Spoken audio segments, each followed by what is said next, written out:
Alright class, we're in the one categorical variable part 2 notes. We're going to talk about hypothesis testing. The first thing I'd like to warn when we go into this set of notes is that really the math from this set of notes is just like it is from the one categorical variable part 1.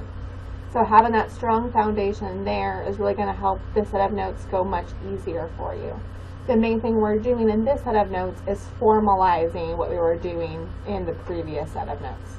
So we will actually start by looking at an example that we should already be able to do based upon the previous notes. So in our example, we have Chantix, which is an oral medication to help people quit smoking. They currently claim about a 44% success rate at 9 months after starting the product. So assuming that this is true, what is our sampling distribution? Well, first just by labeling things. So this 44% would be our P. Our 140 here, of course, would be our N. And if we're checking the sampling distribution, we can look at our formula sheet and remind ourselves that we're doing this first little box. So we're going to check our conditions, see if they hold, and if they hold, we're going to get to make this statement. So first, checking our conditions. So do we have our relatively random and unbiased sample? Well, it says we're going to just take a random sample, so that's going to be a simple random sample then. That's like our lottery idea. And also from what they're giving us here, there's really no known bias. They're not only sampling 2-pack-a-day smokers or anything crazy like that. Then we take our N times our P. So our N is 140. P is our 0.44, so we get 61.6, which is at least 10. We take our N times 1 minus P, and get 78.4, which is also at least 10. And again, just as a reminder, so if Chantix's claim is correct, about 62 of our smokers will be smoke-free, and about 78 of them will go back to smoking. What do those two numbers mean? So since our conditions are met, we can say that our P hat is approximately distributed normally with a mean of P, and then we had to find that standard deviation, which was the square root of P times 1 minus P over N.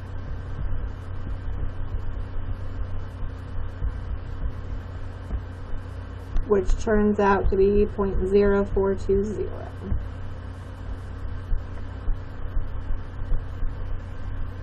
And so there's our sampling distribution. So now when we take a sample of 140 people and we calculate the proportion that are able to quit, we have an idea of what percent to expect. Suppose we found in our sample that 43 were still smoke-free after that 9-month period. Assuming their claim is correct, what is the probability of 43 or less in our sample being smoke-free after the 9-month period? Well, let's start by drawing our picture. So that's what we found. We found our sampling distribution, so I know that it's normal.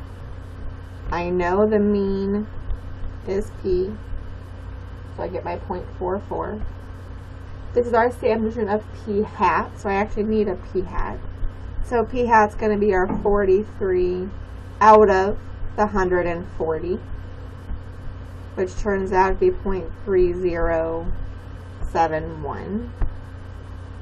So I'm going to put that on my graph here. And it says we want 43 or less. So I'm going to shade to the left. Now that we have our picture, the next step is to calculate our Z. So now looking again at our formula sheet, we're using this Z formula. So we already have P hat now. We already know P and the square root of P times 1 minus P over N based upon what we did above.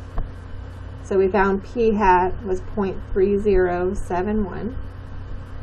P is our 0.44. And our square root of p times 1 minus p over n is up here. We've already done the math, no sense in doing it again. And we get a z of negative 3.16. So that means we're more than 3 standard deviations below where we expected to be. Right, our next step is to go to the table. So we're shaded left, so we get to go straight to the table and look up our negative 3.16. There's negative 3.16. So we're going to get 0.0008.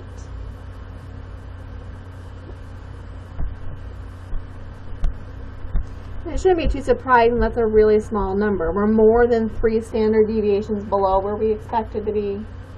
So it's not too surprising that's a really small number. Okay, now that the math is done, the last thing we want to do is interpret it. This is where we started with the assuming. So assuming P is 0.44, or in a sense, Chantix's claim of a 44% success rate is correct, the probability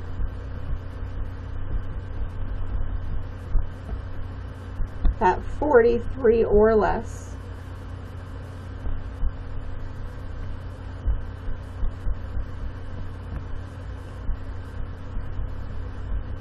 of the 140 smokers are still smoke-free after 9 months.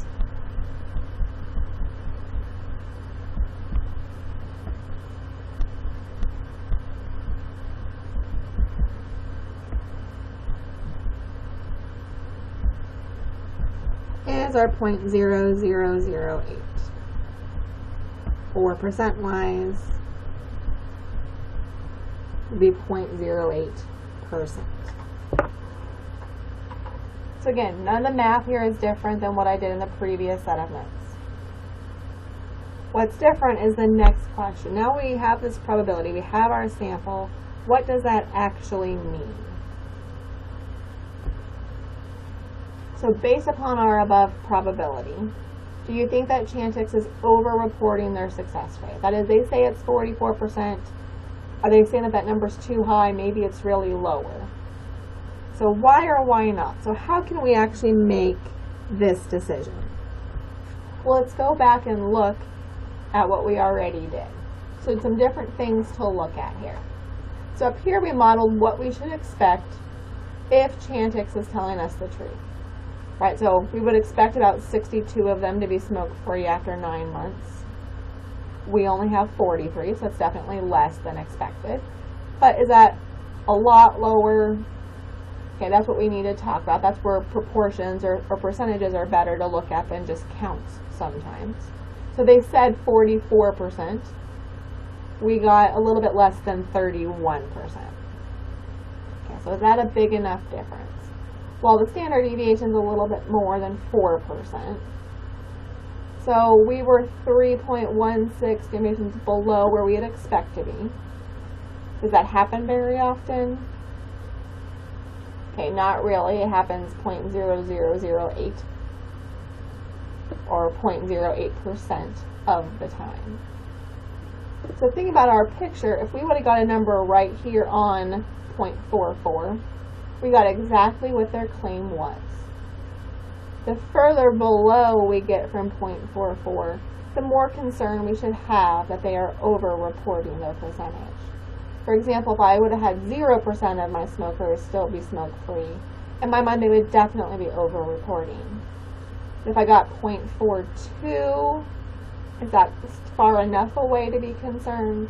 So we want to be far enough away before we show a concern. Well, how far away are we? Well, that's where Z is very helpful. So we are 3.16 standard deviations away, which is way below where we would expect to be. So we are pretty darn far away below from where we would expect to have been. So what does that mean I'm arguing my answer would be? So let's first think about in words here what this means. So if Chantix's claim is correct,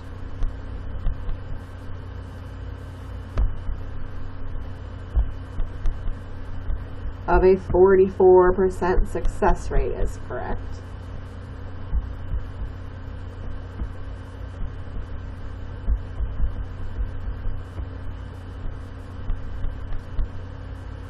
the chance of having 43 or less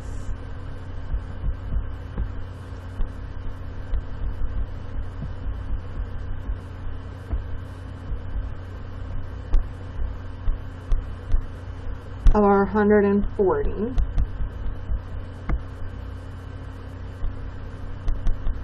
being smoke-free is highly unlikely to happen.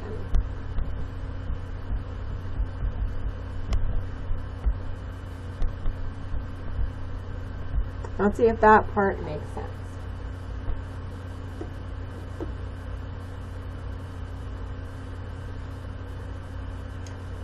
So I'm using this 0.0008 when I say that. So that's our probability of being way down here if they are really 44%. So hopefully most of you agree that 0.0008 or 0.08% is pretty unlikely to happen. So now, as this is unlikely to happen,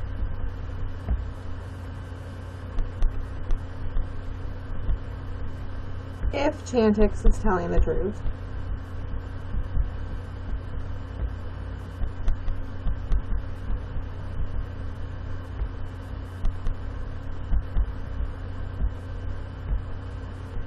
and the fact is it did happen,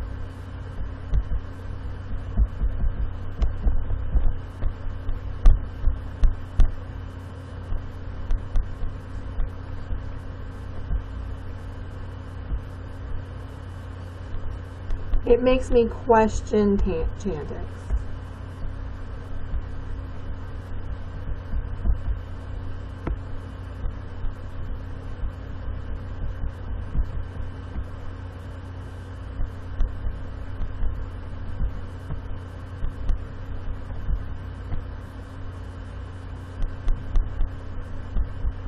As I believe their success rate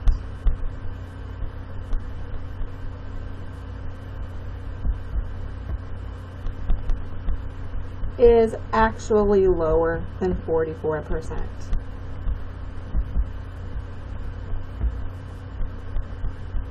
Because this was so unlikely to happen again, it actually did happen. It makes me question what's going on.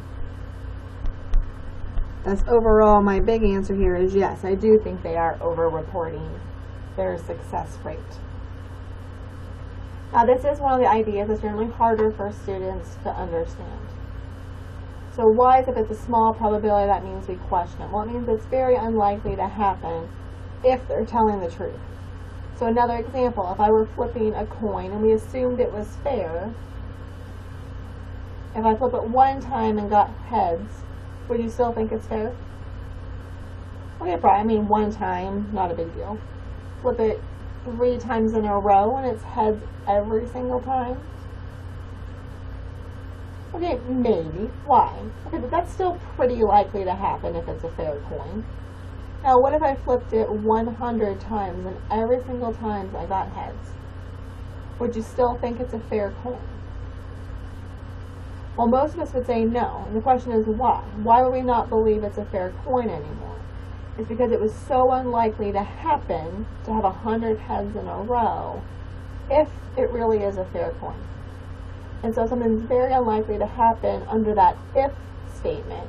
It makes us question that if statement. That maybe that really isn't true anymore. So hopefully that idea makes a little bit more sense. And we'll be working through that a few more times through here as well. So again, math isn't different. It's just this last idea that we're doing here that makes it a little bit different.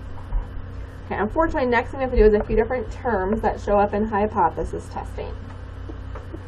Alright, so a hypothesis test answers questions about a certain population parameter. So for example, P here is a population parameter because it's our population percentage of smokers who were able to quit in our example. So we're always going to have two hypotheses when we do a hypothesis test. We're going to have what's called the null hypothesis. And this is generally the claim or what's believed to be true, or that there's no difference between groups, those types of ideas. We signify that with an H0. Then we have what's called our alternative hypothesis. Now the alternative hypothesis is generally the goal. This is sort of your motivation for why you're collecting data. Well, I want to see if Chantix is over-reporting their success rate. So it's my goal. It's what I would like to figure out, or it says that things are different or that things are changing. Something is happening for this as well. We denote that as our HA. Now again, we're always going to have a null and alternative hypothesis. So let's see how this would relate to a couple more straightforward examples, hopefully. All right, so my first example, I'm just going to look at flipping a coin to make this hopefully make sense. So for our first example, we're going to flip a coin. If it's tails, you win.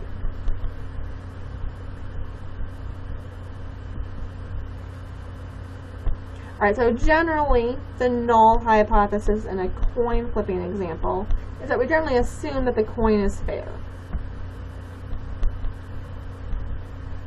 And most people have a tendency to assume that a coin is fair whenever we're flipping a coin. So nothing crazy. Now let's think about what maybe your goal might be. Alright, so if you win when it's tails, when are you going to be upset? Are you going to be upset if it's tails every single time? No, you're probably perfectly happy if it's tails every single time because you're winning every single time. So you don't really care if it's biased in your direction. Your only concern is if it's biased in the other direction. So you're going to be more concerned if there are more tails. Sorry, more heads.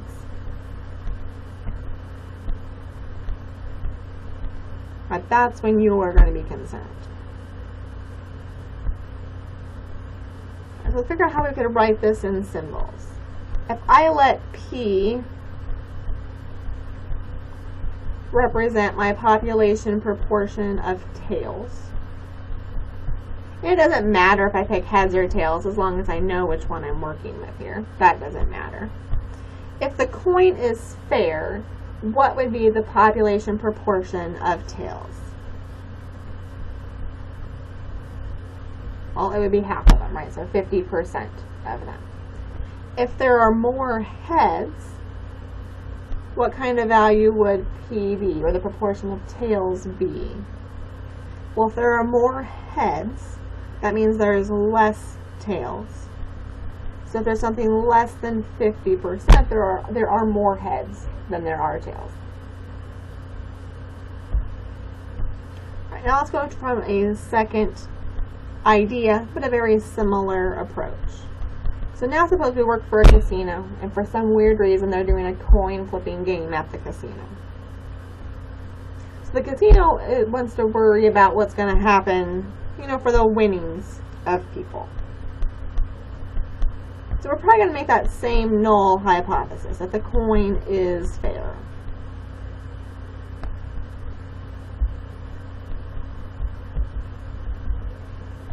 But now, when are they going to be concerned?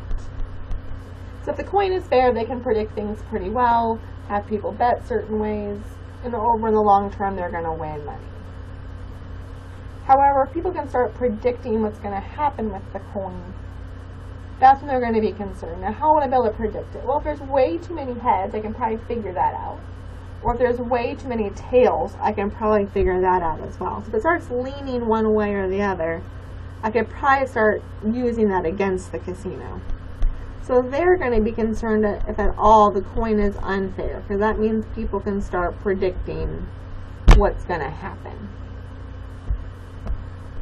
Now, how will this relate to in symbols? Well, we have the same null hypothesis, so we're going to write that out in the same way. So 50% tails if the coin is fair. Now, if the coin is unfair, what will the proportion of tails look like?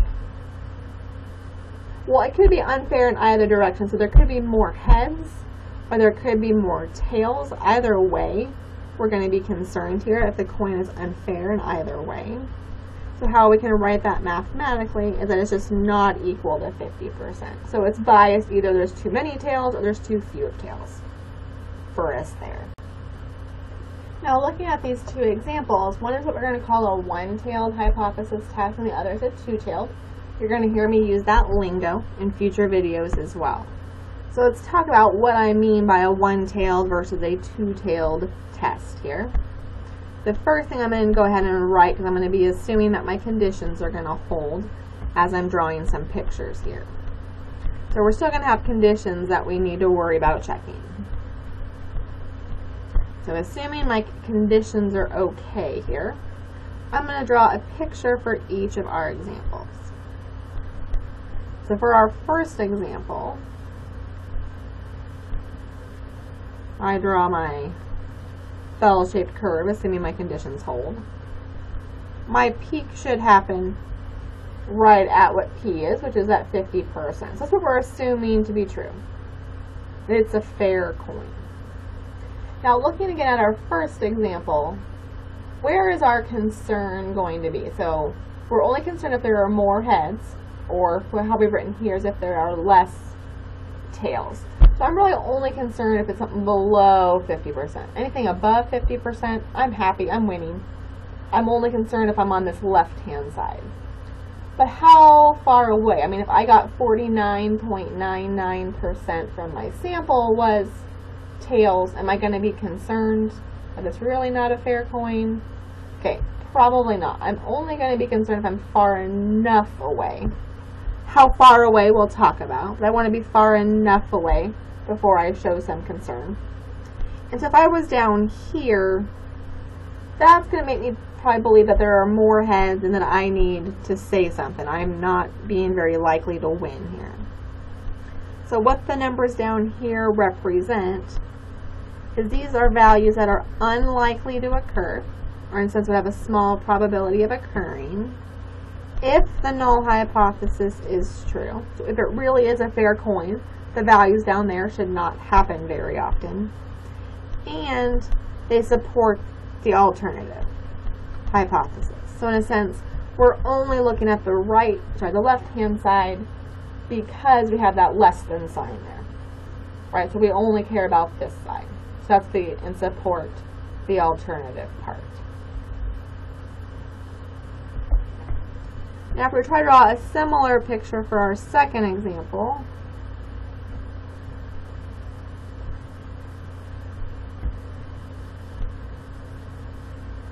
so still assuming our conditions hold, we have the same null hypothesis, so we still have that fair coin at 50%.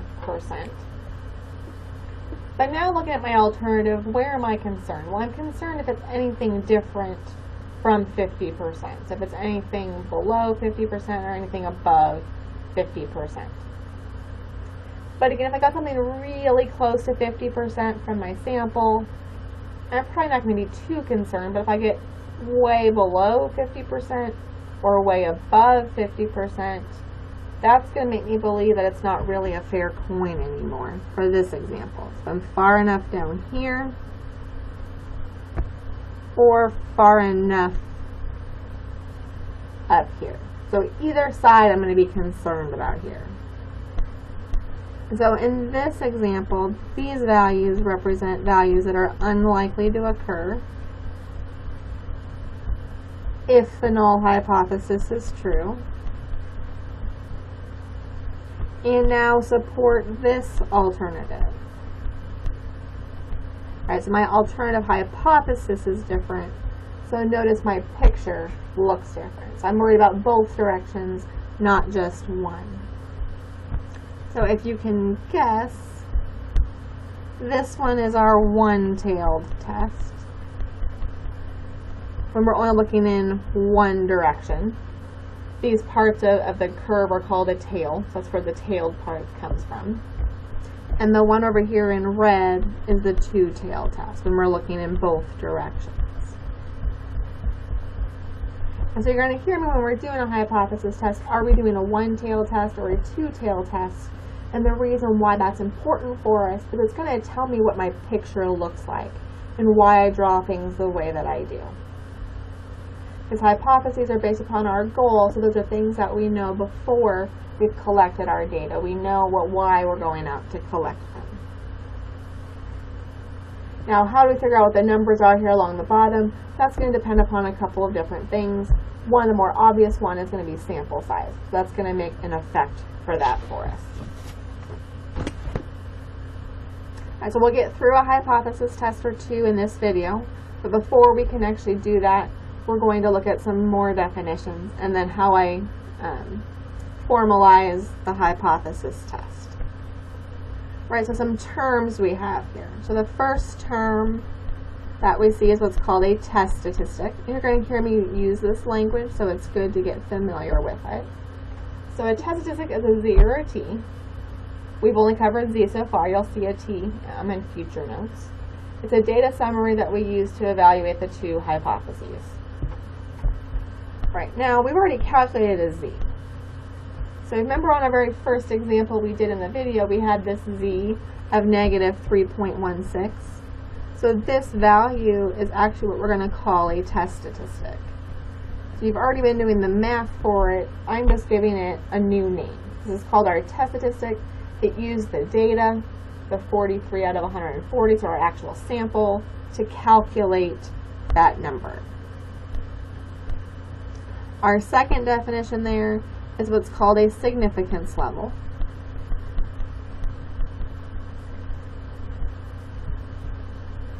And it's the value that's used to help us figure out the cutoff. So in a sense, how do I figure out where these cutoffs in our picture actually happen? That's where a significance level is going to help us. This is a new symbol. This is our Greek letter alpha. Generally, if we know nothing else, we use an alpha of 5%. Basically, it's telling you at what point would you call something a small probability. Is something less than 10% a small probability? Less than 5%? Less than 1%? So we have to determine at what point we call something unlikely to happen. And that can change depending upon what your problem is that you're working with.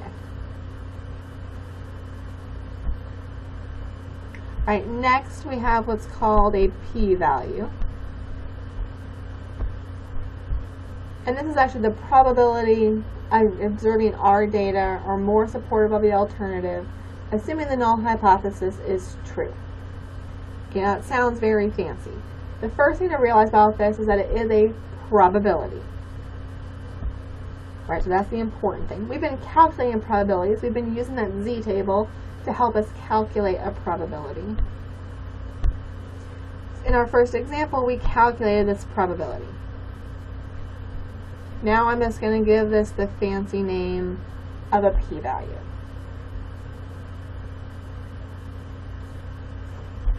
So we calculated a p-value. So what is the or more supportive part? That's sort of like the shading the left part. So for the hypotheses will tell us what our picture looks like, just like what we did with those last two examples. So how do we figure out which way to shade?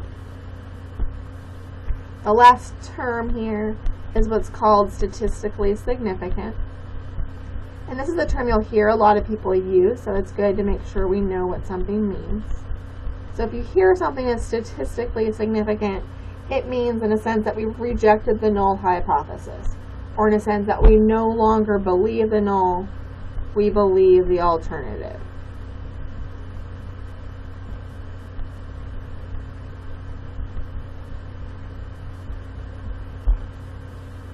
So whenever we're going to use the terminology of, oh, this is statistically significant, it means that I'm going to no longer believe the null hypothesis and that I actually believe the alternative hypothesis instead.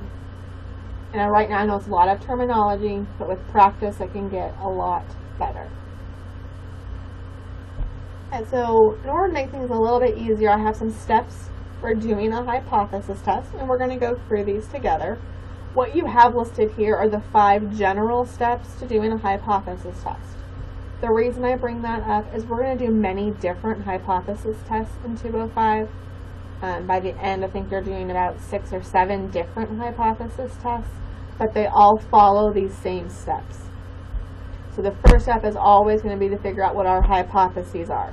So just like what we did over here, is to figure out what is the null hypothesis, what is the alternative hypothesis. So determining what these are actually going to look like. Our second step is to get our decision rule. And this is what our decision rule will always look like. It's always going to be to reject the null hypothesis and believe the alternative hypothesis if our p-value is less than our alpha. So notice p-value and alpha are 2 things from up here. So I'm going to calculate my probability, get my p-value. If it's less than my significance level, I'm going to believe my alternative. So again, what that means is something that's very unlikely to happen, hence why that less than sign is there. We're going to no longer believe that that if part is true. So we're going to no longer believe the null, and we're going to believe the alternative instead. Let me make that a little bit more clear here that says H0. And that step 2 will always look the same no matter what hypothesis test we're doing. The only that can change is a significance level or alpha. So sometimes we might use 5%, sometimes you might use 1%, and we'll talk about why that number changes as well.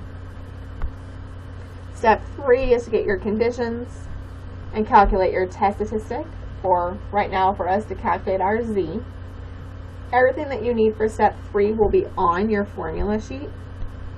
So this is not something that you have to have memorized, so just remember to actually do it. Step 4 is to calculate your p-value, so get your probability and make your decision. When I say make your decision, go back up to step 2. Okay, you have your p-value now. Is it less than alpha? Make our decision. And then finally, we're going to interpret. So we're going to have these 2 interpretations that I have written down here, and we'll practice of how to fill those in with our first example. As again, these are the general 5 steps. They apply to any hypothesis test that we do. What we're going to see here on the next page is what the 5 steps are going to look for when we're working with one categorical variable. Now when I change the type of data I'm working with, that's where the inside parts of the steps will look a little bit different. So let's look at the hypotheses here. So important things here about the hypotheses is you always will have a null hypothesis and an alternative hypothesis. Your null hypothesis will always have that equal sign in it. So it's always going to be that P equals something. P0, when you're actually doing a problem, is going to be a number. So we had, for example, P equaled 0.5. So it's an actual number when you're going to be doing a problem. For the alternative hypothesis, you're only going to have one of these. You're either going to have that P is not equal to P0, or for example, we had P was not equal to 0.5.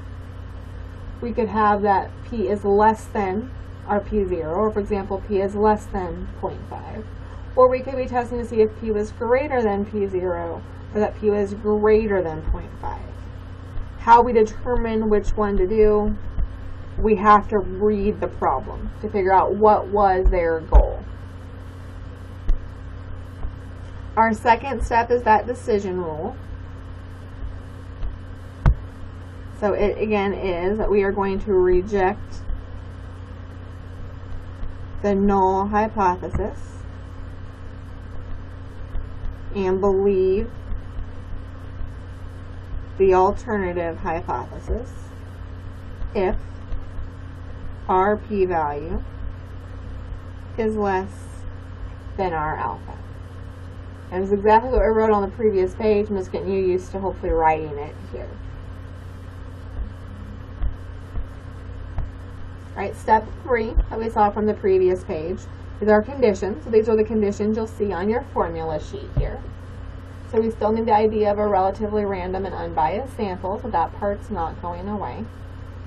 In our previous set of notes, we had n times p was at least 10 and n times 1 minus p was at least 10. It's the same idea here, except for we use the symbol of p0, which means that we're just using whatever number shows up here. So this number should match what you're using up here. Then we calculate our test statistic. And I'm going to start by writing the formula we had in the previous set of notes. So we had z was p hat minus p over the square root of p times 1 minus p over n. And since I did tell you that the math really isn't different, this formula doesn't change much. The only thing that they do is put a little 0 on all those p's to again tell you this is the number that you're using. Is this number from up here. Then we're going to calculate our p-value. The two different things that you need to calculate your p-value is you're going to need your z, or just in general you're going to need your test statistic. And you're going to need your alternative hypothesis sign, because that sign is going to drive, okay, are we shading the left-hand side, are we shading the right-hand side, are we shading both sides? Back to our coin flipping example, that sign is going to determine which way we're shading. And then we're going to interpret our decision in p-value here as well. Alright, now a lot of times this begins to make a lot more sense since we've done an example. So let's work through the first example, look at these steps, see how they work, and see if that drives up any questions that we need to talk through, that you need to email me about. So let's read through example 1. So again, I know not everyone is a story problem person, so breaking it down as much as we can here. So in 2008, it was found that 28% of Americans supported Hillary Clinton as a presidential candidate. In spring of 2015, Hillary announced her plan to run for president again in 2016. We want to see if there is more support for Hillary this time around. We took a random sample of 20 Americans of voting age from each of the 50 states. Each person is asked if they support Hillary running for president in 2016. Right, so I kind of did some little highlighting here to look at the important things. Alright, so in 2008, it was 28% of Americans that supported Hillary Clinton. So that's really telling me sense that P is 0.28. We want to see if there is more support. That more support that we see here is going to help me figure out what my alternative hypothesis is going to look like.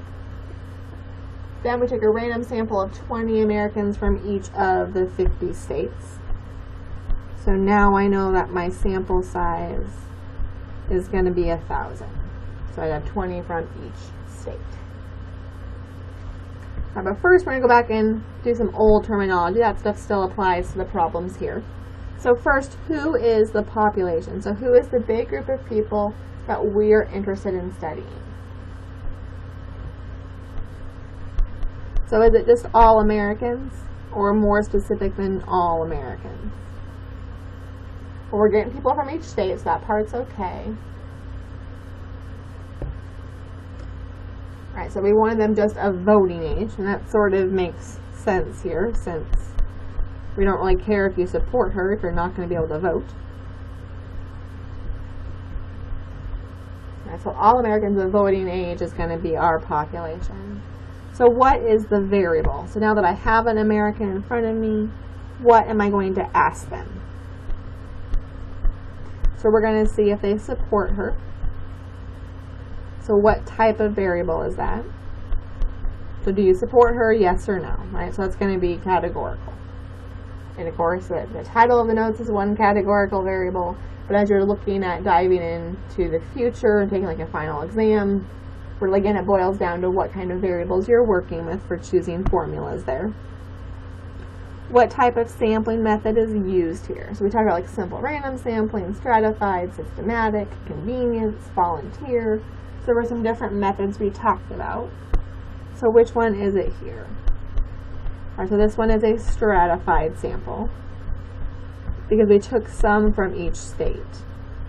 So the states are like our strata, and we're taking some from each. So that's all older stuff. It's still good stuff to think through. Would you already know what your hypotheses are going to be? Well, yes, we should already know what they are. Because we have what it was in 2008.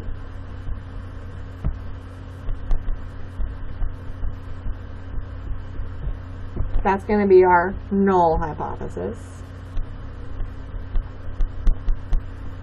We want to see if there's more support now.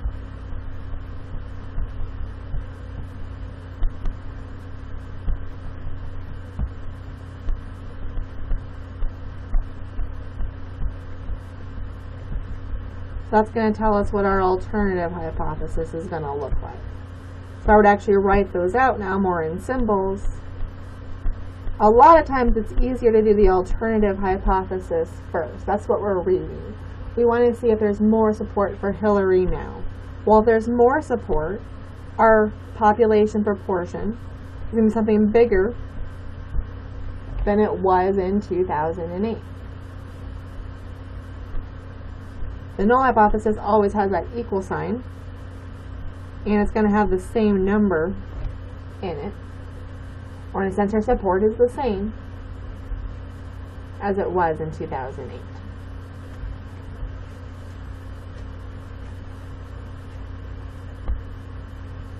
Alright, so from our sample, we found that 315 were in support of Hillary.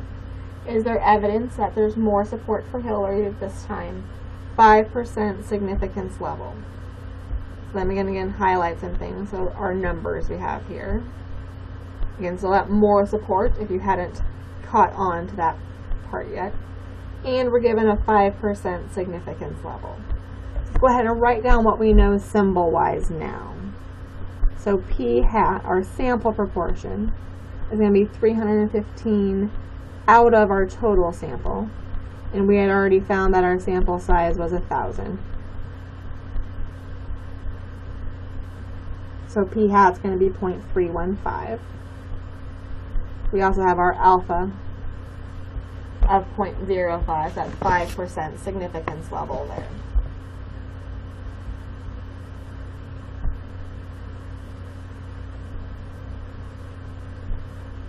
Alright, so now our first step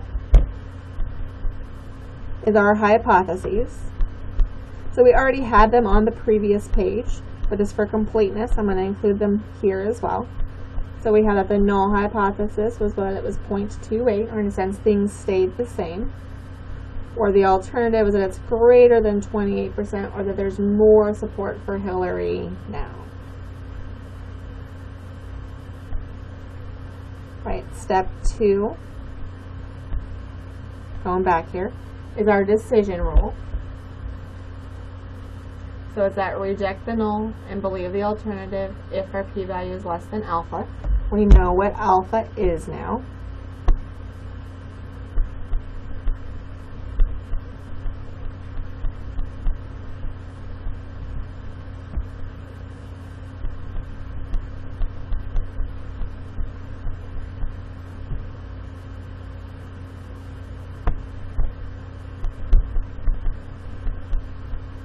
Our alpha is 0.05. And you're not actually making a decision here in step 2, we're just writing that statement.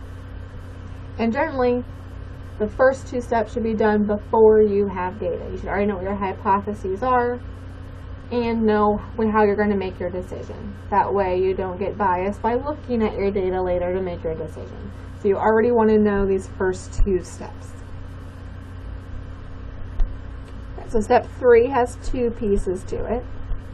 First, we have our conditions. So our first one is the same. We have the idea of the relatively random and unbiased sample.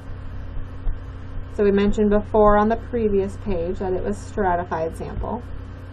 So if I take some from each state, is there any bias that you know of? So there isn't any intentional bias happening here, at least from what we know. But then we're going to have n times p0. So we know our n is 1,000. P0, again, that 0 is there to tell you sort of this is where you should be looking at. And so we're going to be using the 0.28 as the P0. Or in a sense here, if Hillary's support was the same, 280 of the people in our sample would support her this time. So nothing had changed.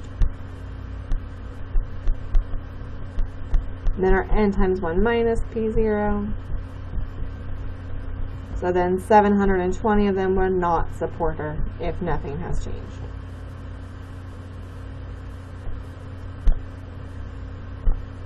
All right, other part of step 3 is our test statistic.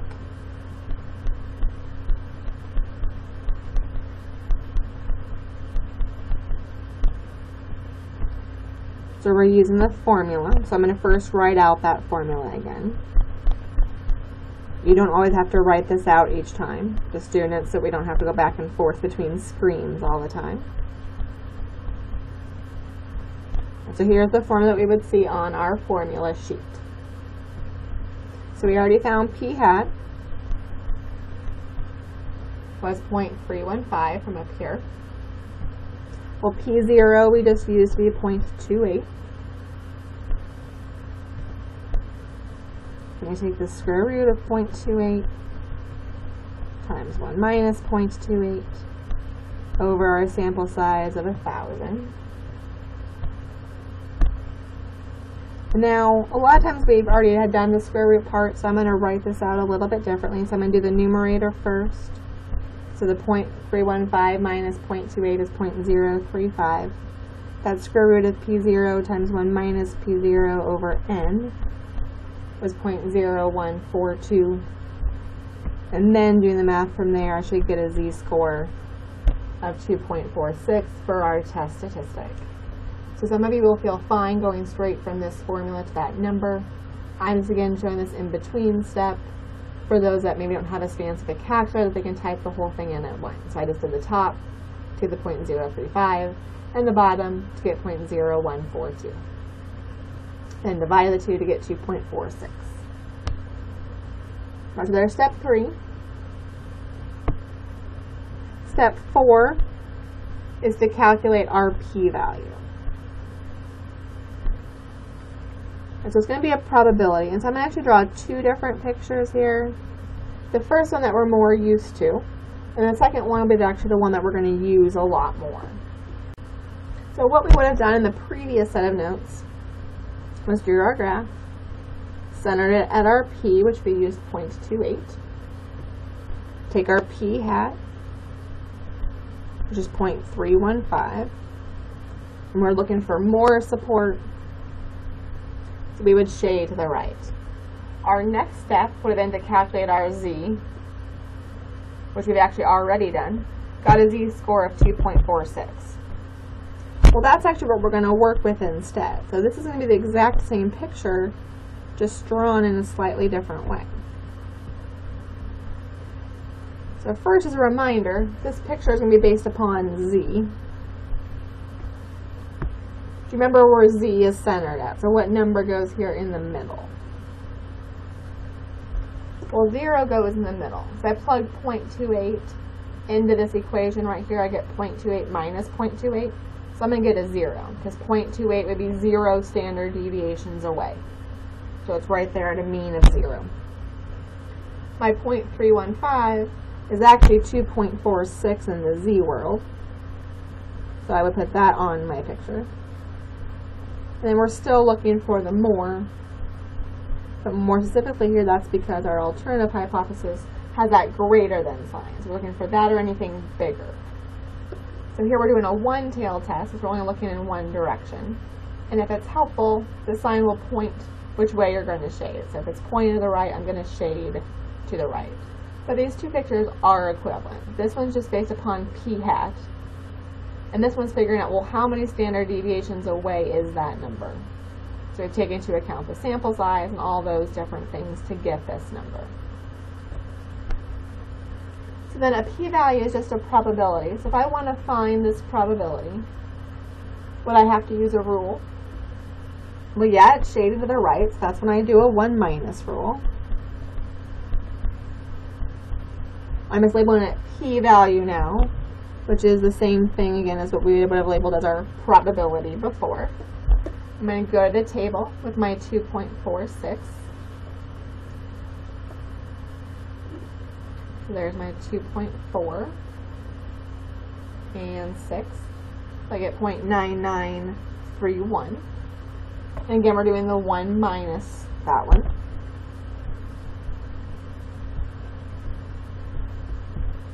So we're going to get 0.0069.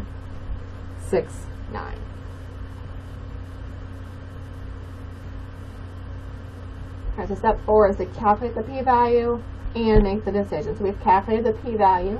Now we just need to make the decision. So we're going back to step 2. So we have a p-value now, 0.0069. Is it less than 0.05? Yep. So the fact that it's less than 0.05 tells me that I'm going to reject the null and believe the alternative.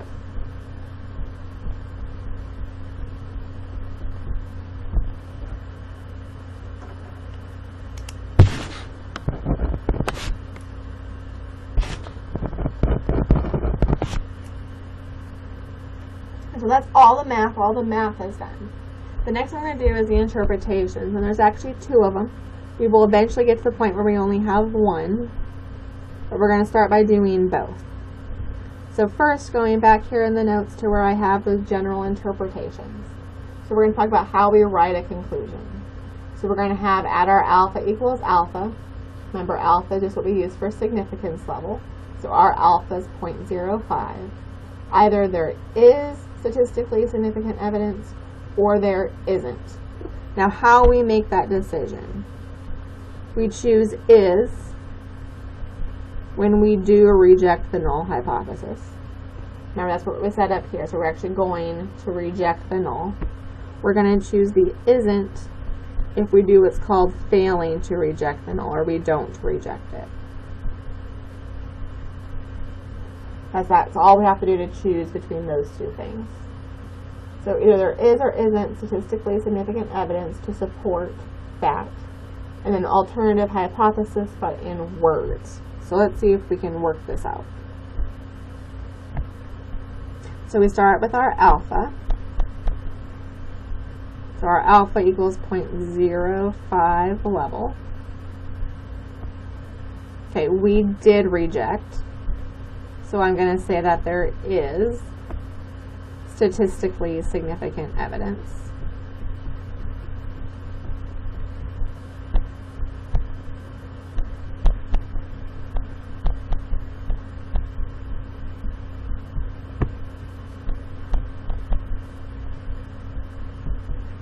To support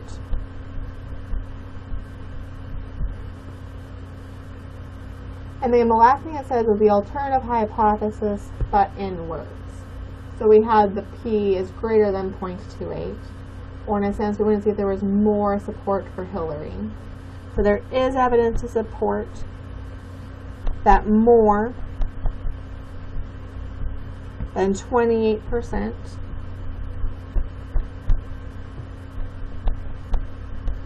of voting age Americans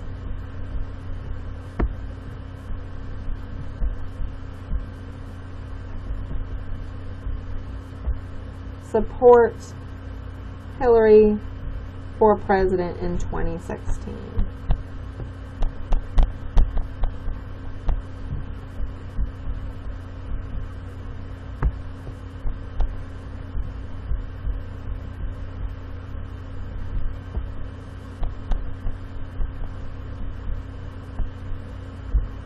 So the 3 main pieces here of that interpretation is your alpha level.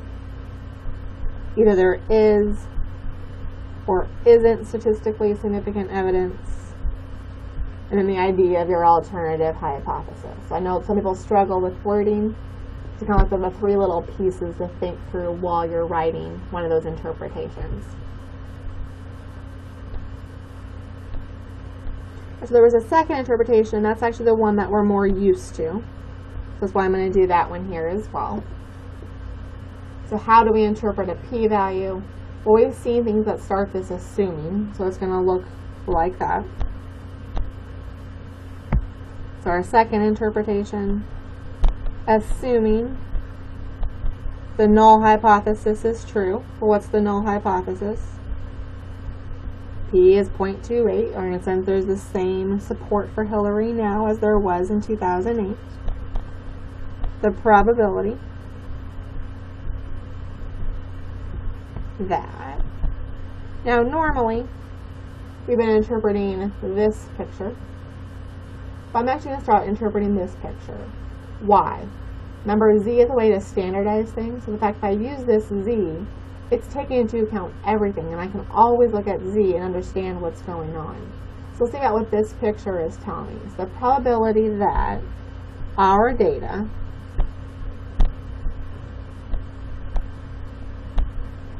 was at least (2.46). Remember, the units to a Z are standard deviations. The fact that it's positive tells me that we're above that value. Is 0.0069, or percentage-wise, 0.69%.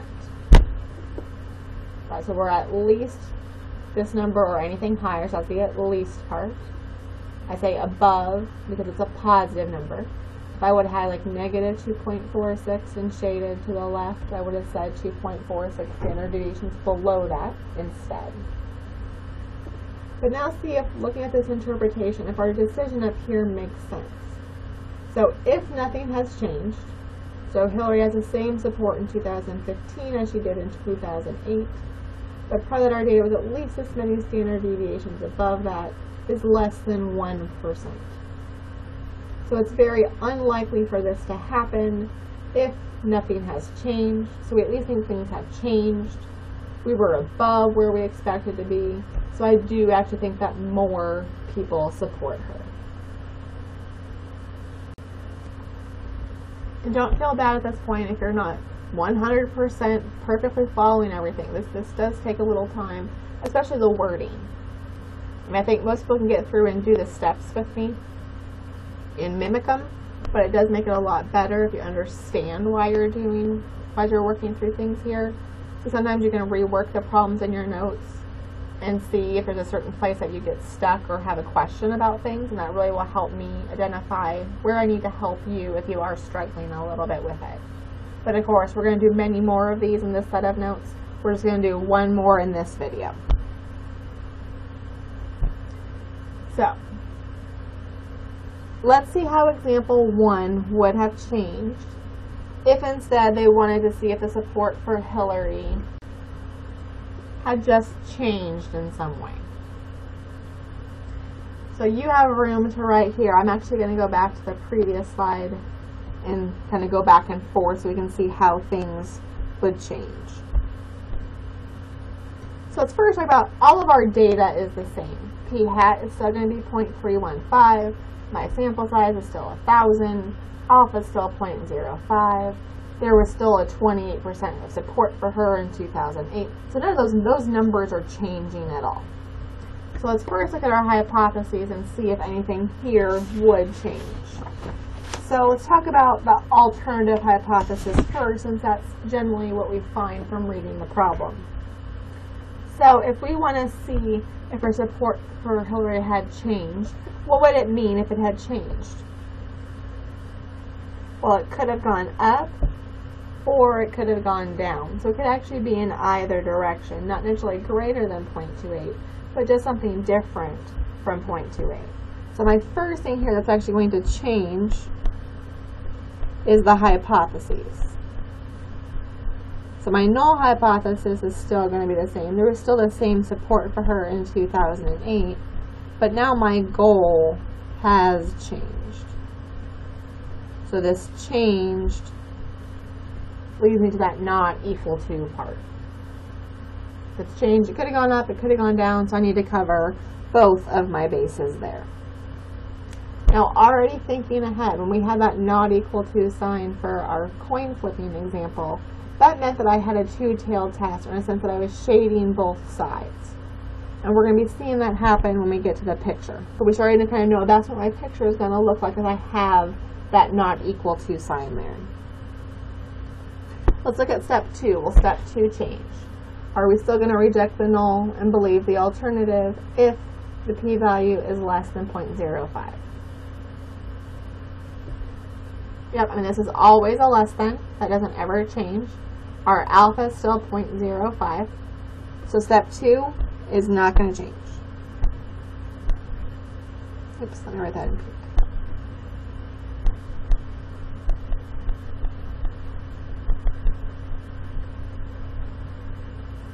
Alright, let's look at step 3. Are our conditions going to be the same? Are we still taking a stratified sample? Still no known bias? N is still 1000. P0 is still 0.28 because that's our number in H0 or the null hypothesis there. So all the conditions are going to be the same. Now looking at our test statistic, P hat is still 0.315. P0 is still 0.28. We're still taking the square root of 0.28 times 1 minus 0.28 over 1,000. So our z-score is still going to be 2.46. So actually nothing here in step 3 changes.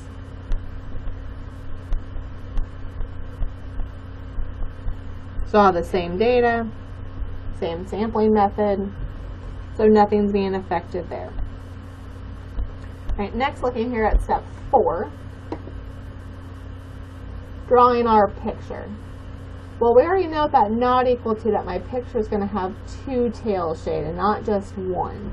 So let's talk about what that's going to look like here. So 4 will be changing.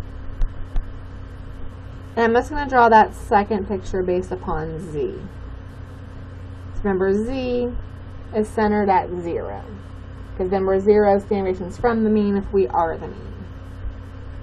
Now the idea I work with here, so I said the 2 things you need to calculate your p-value are your test statistic, or our z, which was 2.46, and the alternative hypothesis sign. So I'm going to put my z-score on here. So here's my 2.46. My alternative has that not equal to sign. So I know I'm going to have 2 tails shaded, but how do I get those 2 tails? Well, this one makes sense. We're going to have this one, which is exactly what we had in the first example. But how do I get that second tail? Well, let's think about what the z-score means. So we were 2.46 standard deviations above what we expected. Well, when I'm doing a 2-tailed test, I don't care about if you were above where you expected or if you were below where you expected. I want to cover both of my bases. So whether I was 2.46 standard deviations above or 2.46 standard deviations below, that's what I'm going to take into account. So if I was 2.46 standard deviations below, that means my z-score would be actually negative 2.46. So I'm going to look at the 2.46, but in either direction, and that's how we get our 2 tails here.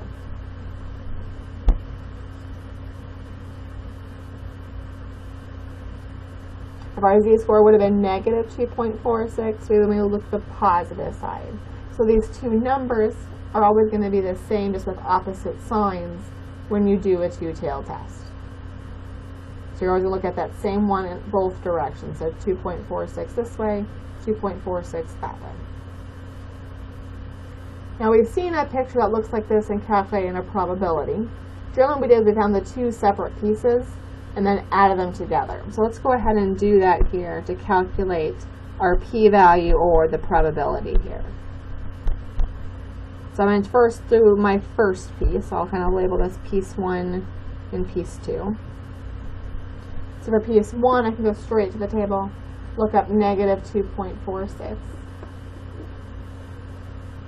and get 0.0069 for that piece. The second piece is actually what we found in the previous example.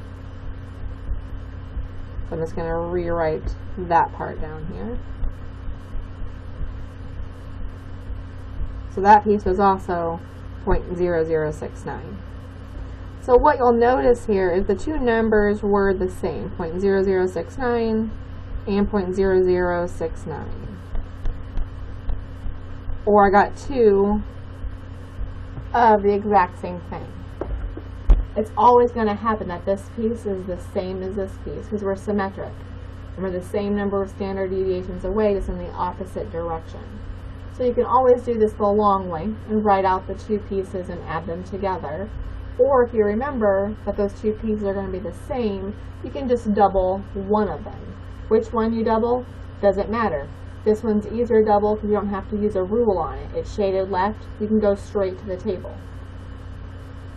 But again, you can do it through the piecewise way of doing it, or just remember it's double and you're going to get the same thing. Now doing the math of 0.0069 plus 0.0069 is 0.0138.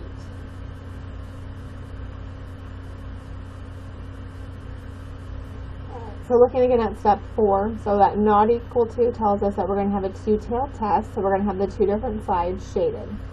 We take our z-score, which was 2.46 here, put that on our graph, and then we look at both the positive and negative version of whatever number that we get, and shade the outsides. Go to the table to find our p-value. Now that was the first part of step 4, is to calculate your p-value. Then we had to make our decision, which means we go back to step 2. So step 2 was reject the null and believe the alternative if the p-value is less than 0.05. So now we have our p-value. Is it less than 0.05? Yep, it still is. So we are still going to reject the null and believe the alternative.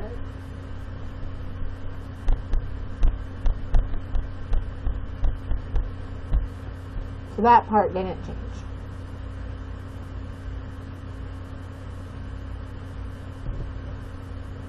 Well, let's look at how step 5 would be.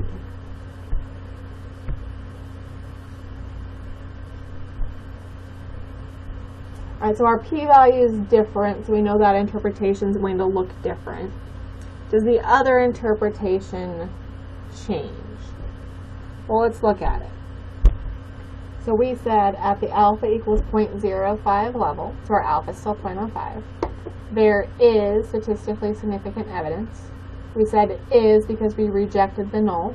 Okay, we still rejected the null, so that part's going to stay the same. To support that more than 28% of voting age Americans support Hillary Clinton for president in 2016. Can we still say that more than 28% of people support Hillary Clinton in 2016? Alright, so a lot of people look at that alternative and they'll say no. And I'm actually going to say we can say yes. Now, how? Whenever you do a two-tailed test, leaving it in a two-tailed test doesn't really make sense. Oh, yay, her support has changed. Well, if her support has changed, you should be able to tell me, well, did it go up or did it go down? I want to know which way did it actually change. So what we can look at to decide that is our actual z. So now the actual sign attached to our z is important. The fact that our z-score here is a positive number tells us that we were above where we expected to be, which means that they're going to tell me then that if we're above it, it's more than 28%. Whereas if our z-score would have been negative, that meant we were below where we expected to be, and then actually less than 28% of people would support her. So when we do a two-tailed test, and we actually don't believe the null hypothesis anymore, and we believe the alternative, we've got to figure out, well, did it go up or did it go down? Is it higher or is it lower? Because just saying that things have changed isn't very useful. If I tell you that exam scores on exam 2 are changed, are different from exam 1, that's nice to know, but you probably want to know, are they higher or are they lower? So, I mean, you want to know that direction as well. So because of that, the first interpretation is actually the exact same. So that one's not going to change. The second interpretation is going to change partly just because the number has changed, so we have to change that one. Alright, so that one's going to start the same way though, because our null hypothesis is the same. So assuming our P is 0.28, or there's the same support for Hillary now as there was in 2008, the probability that our data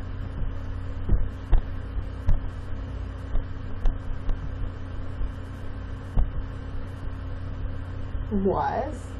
Now we're trying to interpret this picture. And when you first look at it, it might look as if it's very hard to interpret because there's the two different pieces. But I can actually interpret this quite easily. So the fact that our data was 2.46, sorry, I'm going to put the at least part in there, was at least 2.46 standard deviations. So notice both of my numbers have 2.46 in them. One's just positive, one's negative. How can I cover both of my bases? I can just say away. If I say away, it means in any direction. If you live 3 miles away from somewhere, it doesn't tell you which direction to go, it just tells you how far away you are, but not the direction. The probability that we're at least that many standard deviations away from that is our 0.0138, or percent-wise, 1.38%. So comparing example 1 and example 2, our main differences, of course, first are in the actual alternative hypothesis that you're going to have a one-tailed versus a two-tailed test, which changes your picture, which then affects your p-value, and can affect your interpretations. So that's where we're going to leave video 1 with a couple of examples here. In the next set of notes, we'll start by talking, in the next video, we'll start by talking about one new topic in here and then do a couple more of examples of this.